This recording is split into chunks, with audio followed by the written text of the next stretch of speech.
ನನ್ನ ದೈವದೇವರುಗಳಿಗೆ ಹಾಗೆ ಸಾಗರ್ ಜಿ ಸರ್ಗೆ ಹಾಗೆ ಅವಕಾಶ ಕೊಟ್ಟಂತ ಸಂಧ್ಯಾ ಸರ್ಗೆ ಧನ್ಯವಾದ, ತುಂಬಾ ಧನ್ಯವಾದಗಳು. ಆಲ್ರೆಡಿ ಒಂದು ಪ್ರಾಡಕ್ಟ್ ಯೂಸ್ ಪ್ರಾಡಕ್ಟ್ ಒಂದು ಸಾಧಾರಣ 1 ವರ್ಷ 10 ತಿಂಗಳಾಯ್ತು ಯೂಸ್ ಮಾಡೋಕೆ ಸ್ಟಾರ್ಟ್ ಮಾಡಿ. ಸ್ಟಾರ್ಟಿಂಗ್ ಅಲ್ಲಿ ತುಂಬಾ ಶೋಲ್ಡರ್ ಪೇನ್ ಇತ್ತು, ಹಾಗೆ ಡಿಸ್ಕ್ ಪ್ರಾಬ್ಲಮ್ ಇತ್ತು. ಯಾಕಂದ್ರೆ ನಾವು ಗ್ಯಾರೇಜ್ ಅಲ್ಲಿ ವರ್ಕ್ ಮಾಡುವವರು ತುಂಬಾ, ಅಲ್ಲಿ ಹೆವಿ ವರ್ಕ್ ಮಾಡೋದ್ರಿಂದ ಒಂದು 5-6 ವರ್ಷದಿಂದ ಡಿಸ್ಕ್ ಪ್ರಾಬ್ಲಮ್ ಎಲ್ಲ ಇತ್ತು.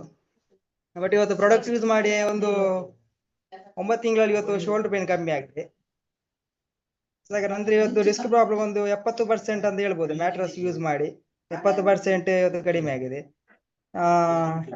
ನಂತರ ನಮ್ಮ ಹಿಬಾರೆ ಮೋರ್ ಪವರ್ ಇವತ್ತು ತಗೊಂಡ ನಂತರ ಇವತ್ತು ಡಿಸ್ಕ್ ಪ್ರಾಬ್ಲಮ್ ಒಂದು 99% ರಿಸಲ್ಟ್ ಇದೆ.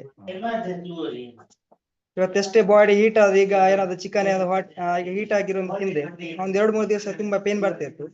ಅದು ಇವತ್ತು ಹಿಬಾರೆ ಮೋರ್ ಪವರ್ ಇವತ್ತು ಸ್ಟಾರ್ಟಿಂಗ್ ಅಲ್ಲಿ ಸ್ವಲ್ಪ ಹೀಟ್ ಆಗ್ತಿತ್ತು. ನಂತರ ಇವತ್ತು ಇವತ್ತು ಚಿಕನ್ ಎಲ್ಲ ತಿಂದು ಎಷ್ಟೇ ಬಾಡಿ ಹೀಟ್ ಆದ್ರೂ ಕೂಡ ಇವತ್ತು ಡಿಸ್ಕ್ ಪ್ರಾಬ್ಲಮ್ ಅನ್ನೋದೇ ಇಲ್ಲ. ಹಾಗೆ ಇವತ್ತು ಅಮ್ಮನಿಗೆ ಇವತ್ತು BP ಇವತ್ತು 235 BP ಇತ್ತು. ಫೆಬ್ರವರಿಯಲ್ಲಿ ಇವತ್ತು ಅಮ್ಮನಿಗೆ ಕೊಟ್ಟಿದ್ದೇನೆ. ಅಲ್ಲಿ ನಂತರ 2 ತಿಂಗಳಲ್ಲಿ 140 ಬಂತು. ನಂತರ 140 ಬಂದ ನಂತರ ಇವತ್ತು ಮೆಡಿಸಿನ್ ಬೇಡ ಅಂತ ಡಾಕ್ಟರ್ ಹೇಳಿದ್ರು. ನಂತರ ಮೇ ಅಲ್ಲಿ ಚೆಕ್ ಮಾಡುವಾಗ 130ಕ್ಕೆ ಬಂದು ನಿಂತಿದೆ ಮೆಡಿಸಿನ್ ಬಿಟ್ಟು ಕೂಡ. ಇದೊಂದು ತುಂಬಾ ಮಿರಾಕಲ್ ರಿಸಲ್ಟ್ ಅಂತ ಹೇಳ್ಬೋದು.